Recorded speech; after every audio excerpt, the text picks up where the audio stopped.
En una época donde los imperios se destruían con espadas y las traiciones valían más que los juramentos, hubo una persona capaz de desafiar a todos.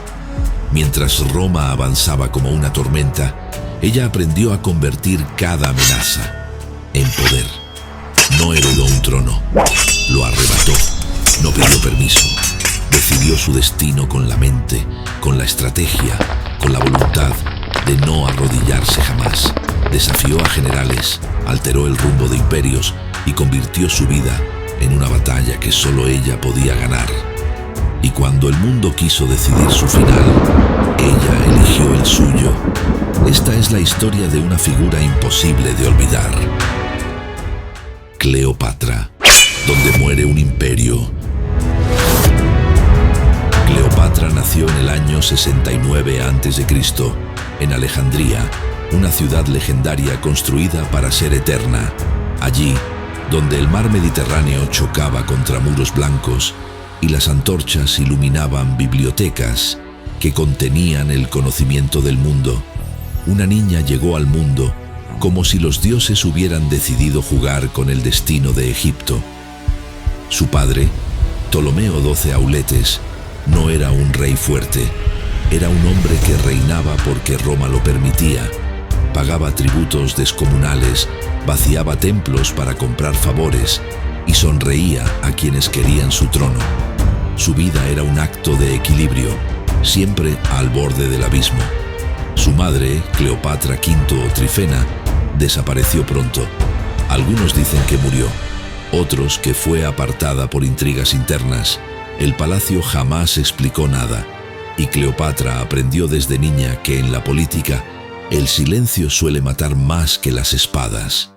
Su infancia no fue un jardín de flores, sino una escuela de supervivencia.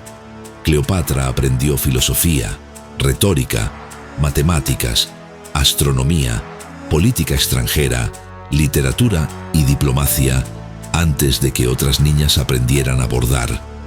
Pero lo más impresionante era su oído. Mientras otros príncipes ptolomeos hablaban solo griego, Cleopatra aprendió egipcio, la lengua olvidada por su propia dinastía. Y no solo eso, hablaba hebreo, siríaco, árabe, arameo, persa, latín y dialectos africanos. Era un prodigio, un arma viviente. Desde niña entendió que Egipto era un país hermoso pero peligroso. En los pasillos del palacio se tramaban conspiraciones. En los templos se susurraban rebeliones. En Roma se decidía su futuro. Y en sus noches de infancia escuchaba los ecos del puerto, los gritos de mercaderes, los pasos nerviosos de soldados, los rumores de que su padre podía ser derrocado en cualquier momento. Antes de cumplir 10 años, Cleopatra comprendió algo que marcaría su vida. En Egipto, el poder no se heredaba, se defendía a cualquier precio. La reina sin trono. Cuando Ptolomeo XII se murió, dejó un reino frágil y una familia aún más frágil. Su testamento decía que 2 hijos gobernarían juntos, Cleopatra, 7, de 17 años, y su hermano esposo Ptolomeo XIII, apenas un niño manejado por ministros corruptos. Cleopatra no era ingenua. Sabía que debía actuar rápido si quería consolidar su poder. Se mostró como una gobernante fuerte. Redujo deudas, enfrentó a aristócratas, ordenó cobrar impuestos con justicia y buscó devolver la autonomía a Egipto frente a Roma. Pero cada decisión que tomaba la hacía más peligrosa para aquellos que vivían de manipular reyes débiles. Los consejeros del joven Ptolomeo XIII comenzaron a tender una red de mentiras. Cleopatra quiere gobernar sola. Cleopatra planea eliminar al niño rey. Cleopatra llevará a Egipto a una guerra contra Roma. La ciudad comenzó a murmurar. Los nobles conspiraron. Sus sirvientes desaparecían. Los regalos que recibía debían ser probados por catadores para evitar venenos. Hasta los muros parecían escuchar sus pasos. Una noche sin luna, la traición se volvió inevitable. El palacio decretó su destitución. Cleopatra fue expulsada de Alejandría a punta de lanza. Terminó en el desierto, sin riqueza, sin ejército, sin protección, pero con algo que nunca había perdido: voluntad. Mientras otros se quebrarían, Cleopatra tomó una decisión que marcó el destino de Egipto. No regresaría a implorar su trono, regresaría a reclamarlo. Reunió mercenarios, negoció con tribus del desierto, compró lealtades, prometió recompensas. Solo necesitaba una cosa más: un aliado tan poderoso que hasta Roma temiera enfrentarlo. Ese aliado llegó desde el mar, con una armadura brillante y la mirada de un hombre acostumbrado a cambiar imperios. La alfombra del destino. Julio César llegó a Egipto persiguiendo a Pompeyo Magno, su enemigo en la guerra civil romana. Buscaba refugio, suministros y una alianza temporal, pero encontró un reino en caos, un trono dividido y una guerra civil a punto de estallar. Cleopatra supo que era su oportunidad única, pero ¿cómo reunirse con César cuando la ciudad entera quería verla muerta? Inventó entonces uno de los actos políticos más audaces de la historia. Se hizo llevar enrollada en una alfombra, otros afirman que en un saco de lino, y entró al palacio escondida como un objeto cualquiera.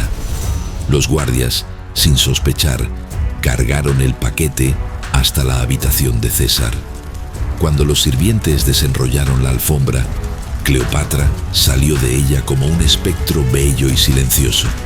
Ojos firmes, postura digna, voz suave pero llena de autoridad. César quedó impactado, no por belleza, había visto princesas antes, sino por su audacia. En un solo gesto, Cleopatra mostró tres cosas: que era inteligente, que era peligrosa y que estaba dispuesta a todo por recuperar su reino. Esa misma noche formaron una alianza, política, estratégica y también personal. César declaró a Cleopatra reina legítima de Egipto. La guerra contra Ptolomeo XIII estalló al amanecer. Alejandría ardió durante meses. Las calles se inundaron de soldados. El puerto se convirtió en un cementerio flotante de barcos en llamas. La biblioteca de Alejandría estuvo a centímetros de perderse para siempre. Finalmente, Ptolomeo XIII murió ahogado en el Nilo y el trono quedó sin competencia. Cuando la guerra terminó, solo una mujer permanecía en pie sobre las ruinas del conflicto: Cleopatra, reina de Egipto. La reina de dos imperios. Con el trono asegurado, Cleopatra se convirtió en algo más que una monarca. Se convirtió en una estadista, reorganizó el comercio, abrió rutas, impulsó la agricultura, rehabilitó templos, estabilizó el sistema monetario y devolvió prestigio internacional a Egipto. Mientras gobernaba, César permaneció con ella. Tuvieron un hijo, Cesarión, cuyo nombre oficial sería Ptolomeo XV. Para Cleopatra, este niño era la llave de su sueño. Un futuro donde Egipto y Roma no compitieran, sino que gobernaran juntos. Pero ese sueño era peligroso, demasiado peligroso. Cuando Cleopatra viajó a Roma, la ciudad entera se revolvió. Los senadores murmuraban que Cleopatra estaba hechizando a César, que la reina extranjera quería convertirse en reina de Roma, que su hijo podría reclamar el poder algún día. César la protegía, pero no podía protegerla de todo, y la amenaza se cumplió. El día de los idus de marzo, César cayó apuñalado en el Senado. Roma se convirtió en un mar de sospechas. Cleopatra, temiendo ser acusada, huyó de inmediato. Regresó a Egipto con su hijo, sabiendo que el mundo había cambiado para siempre. Su aliado más poderoso había muerto, y ella estaba sola otra vez. El Segundo Imperio. La muerte de César dejó a Roma dividida entre dos hombres: Marco Antonio, general valiente, impulsivo y carismático; Octavio, joven, frío, calculador, obsesionado con el poder. Cleopatra observó desde la distancia mientras Roma ardía en guerra civil. Finalmente, Marco Antonio convocó a Cleopatra para una reunión política. Ella llegó a Tarso en una escena digna de un mito. Un barco con velas púrpura, perfumado con incienso, decorado con oro y música, no como seducción, sino como declaración: yo soy una reina y no me someto. Marco Antonio quedó fascinado, pero no por la belleza únicamente, sino porque vio en ella lo mismo que César había visto: una mente capaz de dirigir imperios. Pronto se volvieron aliados y algo más. Se amaron en Alejandría, hicieron planes, formaron un segundo imperio, tuvieron 3 hijos. Mientras tanto, Roma se inquietaba. Marco Antonio estaba formando un poder paralelo y Cleopatra era la chispa detrás de todo. Octavio lo sabía y no iba a permitirlo. Fuego sobre el mar. Octavio declaró la guerra. Roma se dividió una vez más. Oriente apoyando a Antonio y Cleopatra, Occidente apoyando a Octavio. La batalla decisiva fue Accio, en el año 31 a.C., un combate naval que determinó el destino del mundo antiguo. Los barcos chocaron como bestias enfurecidas, el viento rugía, el mar vomitaba llamas, las flechas incendiarias iluminaban el cielo. En medio del caos, Cleopatra vio que la batalla estaba perdida. Decidió retirar su flota para salvar lo que quedaba. Y Marco Antonio, al verla partir, la siguió sin pensarlo. Ese momento selló la derrota. El ejército se desmoronó. Los aliados desertaron. Roma celebró.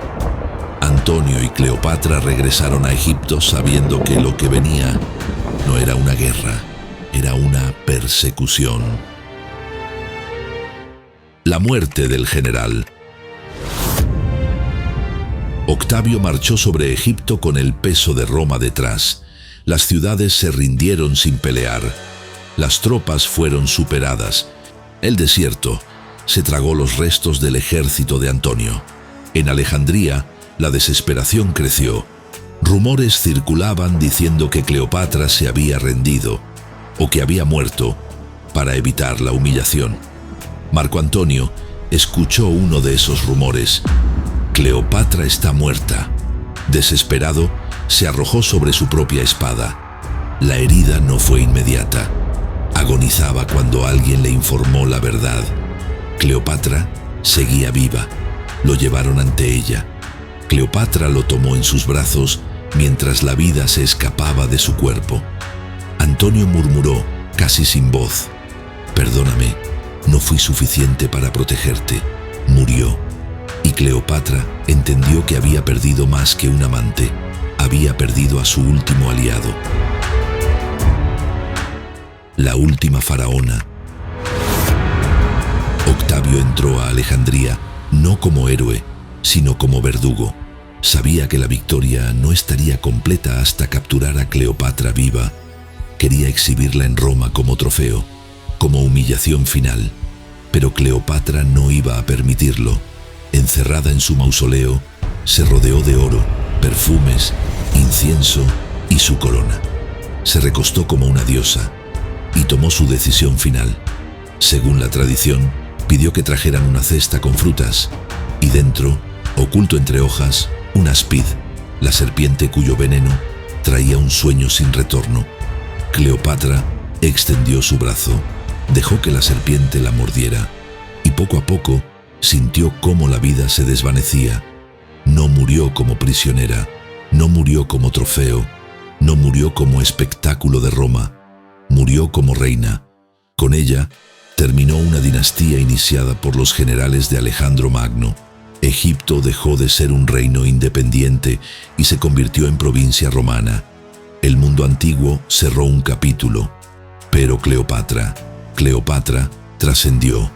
Su nombre cruzó los siglos, su historia se convirtió en mito y su figura en símbolo de poder, inteligencia, ambición y tragedia. No ganó su guerra, pero ganó algo que ni Roma pudo quitarle: su inmortalidad. Hay historias que no solo se escuchan, se sienten. Historias de personas que nacieron en el caos, que crecieron rodeadas de sombras y aún así decidieron levantarse. Ella cometió errores, amó demasiado, confió en quienes no debía y pagó precios que ninguno de nosotros querría pagar. Pero incluso así, jamás dejó que otros escribieran su final. Su vida nos recuerda que el mundo puede romperte, traicionarte, dejarte solo, pero mientras quede un latido, un pensamiento, un último intento, todavía hay algo que defender. Porque no se trata de ser invencible, se trata de no rendirse. No importa cuántas veces caigas, cuántas batallas pierdas, cuántas puertas se cierren. Lo que importa es lo que decides hacer después. Eso es lo que vuelve eterno a un ser humano. Si esta historia te tocó, si algo dentro de ti despertó, no te detengas aquí. Aún quedan más vidas que cambiaron el mundo, más batallas que esconden lecciones, más destinos que nos enseñan cómo levantar la cabeza, incluso en los peores tiempos. Esta fue solo una. Nos esperan muchas más.